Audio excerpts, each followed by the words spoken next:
Hi everyone, thanks for stopping by and seeing what I'm up to. I am drowning in perspiration. Not that you needed to know that, but it's a super hot one today. Let's get on with the book. What do you say? Soon after, I would get dumped or have to do the dumping and be left feeling very stupid for wasting my time.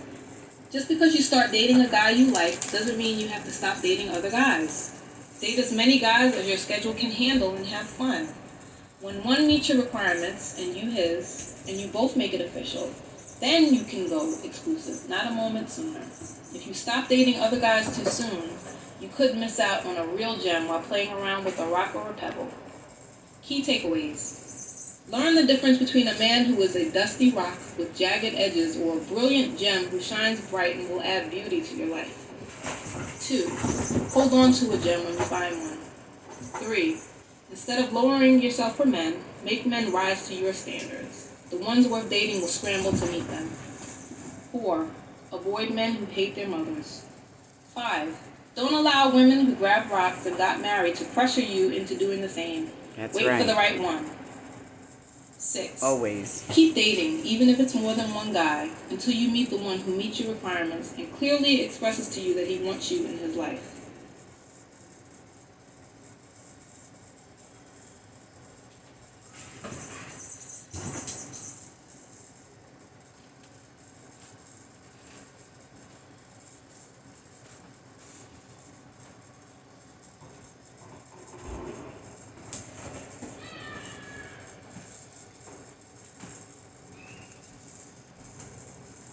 Chapter 8. Chapter 9. The 9. Law of Attraction and Love and Dating. If you're constantly having problems attracting and having successful relationships with men, you may have to look within. Sometimes it's the energy that you're giving off that's the problem. It could be a problem with your personality, a controlling attitude, a negative mindset, unattractive behaviors, or an unrealistic outlook on men and relationships. Start with this question. What is your mindset right now toward men in general? Is it, I hate men, they're all assholes and users? Or is it closer to, I am surrounded by awesome men everywhere. One of them is made just for me and we'll find each other soon. The answer to that question could play a major role in why you're having problems in relationships and why you're constantly meeting poor quality guys.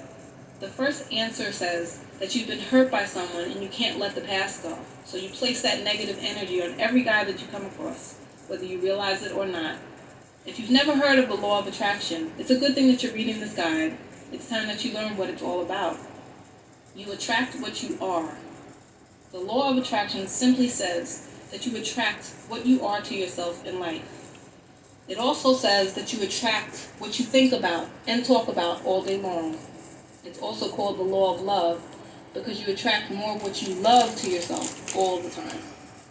It's pretty deep stuff, but actually very simple at the same time. If you're a negative, unhappy, and angry person, all that you see and attract are negative, unhappy, and angry people to you. But when you're a positive, loving person who thinks good thoughts, good people are drawn to you. When you focus more on the things that you love, you bring more of that into your life. And when you focus more on the things and people you hate, you bring more of that into your life as well. This law has been talked about for hundreds of years by many thinkers, rich men and women, inventors and innovators, but many people still don't get it. The law of attraction, sometimes called the law of love again, is as strong and real as the law of gravity. So keeping this new information in mind, how does this relate to your relationships and dating? Well, if you have a negative viewpoint about men and dating, chances are that you're going to have negative experiences with men and meet all of the bad ones. Then they'll hurt you and you get even madder. It's a vicious cycle that goes on and on. I visit online dating forums frequently for research and read what women are saying about men. A lot of them have given up on finding love and declare so publicly. They say that they hate men and all men are the same. They are sending out bad energy, and that is why they keep coming across the same bad men time and time again. The same is true for men who are constantly complaining about women being gold diggers and users. That's what they attract to themselves. You have to be focused on your goal. If you really want something or someone, you need to be passionate about your goal. You can't half-step it. If you want a good man in your life, you have to be passionately tied to the idea of having a good man in your life. So if on one hand, you're longing for a man in your life, but on the other hand, you're saying, I don't need a man, I can do it all by myself, you are being inconsistent. You are not expressing to the universe that you are passionate about your goal, so the chances are slim that you'll attract a great guy into your life. Women who are passionate about getting married, even if it is unfortunately for all the wrong reasons, tend to get married because they are very focused on their goals. They have a definite chief aim. They know exactly what they want and will do whatever is necessary to achieve it. I don't think you should model your life after these women, because many of them find themselves in unhappy marriages only because they are more focused on the act of getting married than on finding the right man for them. Be careful what you wish for, because you just might get it. I just want you to understand the power of knowing exactly what you want and going after it. Change your thoughts to change your life. All men are dogs. All men are only out for one thing. All men are cheaters and abusers. No, they are not. You have just been unconsciously attracting the bad ones to your doorstep for years through the law of attraction. So you think that's all that's out there. I tell you, there is gold in them there hills. Real gems. Unfortunately, many gems are buried under the rocks, so they don't always get their chance to shine. No. It's your job to patiently toss away rocks while actively envisioning great men in your life. The bottom line here is that you have to change your thought process when it comes to dating and men if you want better results. Stop imaging the horrible way that the last guy treated you and start thinking about what you actually want from a relationship. Meditate on that daily. For instance, envision you and your ideal man in a big, beautiful house or apartment, hugged up on each other, watching movies, laughing, kissing, and enjoying each other.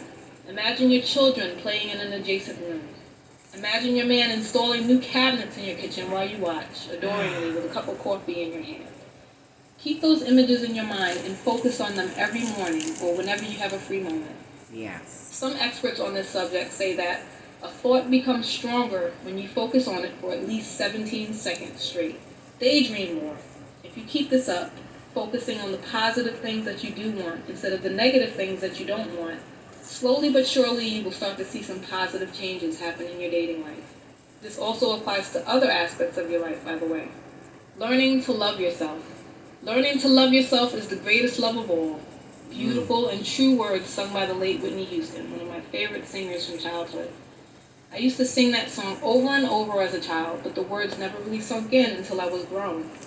It sounds trite, but until you learn to love yourself fully, it will be very difficult to find complete happiness and love from another. I still struggle with this to this day, that negative self-talk that says I'm not good enough, or not pretty enough to be loved, or not smart enough to be successful. At one point, I had someone in my life who loved me unconditionally. He talked about me to everyone, introduced me to his closest friends and family, and even put a ring on my finger. But despite all of these expressions of love, deep down, I didn't really believe him. I couldn't grasp it because my negative self-talk was so strong. I would secretly think to myself, what in the hell is there to love about me? As Lisa Nichols, a transformational speaker and one of my favorite people, says, we teach people how to treat us. If you don't really love who you are, how can you realistically expect a stranger to learn to love you? You can't date if you're angry. Anger will cloud your judgment and create all types of barriers to meeting the right guy for you. In fact, it will most likely cause you to meet angry, negative men. That's what you're attracting. Angry people are very easy to spot. A guy contacted me on an online dating site once. In his first email, he asked why I was single. I told him the truth. I was getting over some dramas, and now I was back on the dating scene. Then I asked him why he was single. He immediately started ranting about women and how they aren't real and not submissive enough to men. I immediately sensed the bad vibes. He was obviously an angry and bitter person, so I didn't respond. He messaged me a few hours later with a snide comment. So I guess I answered your question, huh? I decided I would send him an honest message back. I told him I was looking for a guy who had positive vibes and wished him well in his search. Needless to say, back came an angry message about how disrespectful it was not to reply to him. I'm just like everybody else. Blah, blah, blah. This is exactly why angry or hurt people shouldn't be dating. They are desperate to find someone to love, but clouded by their anger at the same time. They perpetuate a negative cycle when they do meet someone. They are angry at the world, both men and women. so all they attract to themselves is situations and people who just make them angrier. Positive and happy people want to get as far away as possible. If you are still angry and bitter at someone or something, do not date just yet. Clear the air. Do some soul searching and inner reflection. And that's what we're topping it today. Stopping like a dog. Thank you for stopping by. Hanging out with me, Silky Feather. This is my nest, and I'm so welcome that you're here. Be kind to one another. This is Silky Feather, signing off. Part 11. Bye.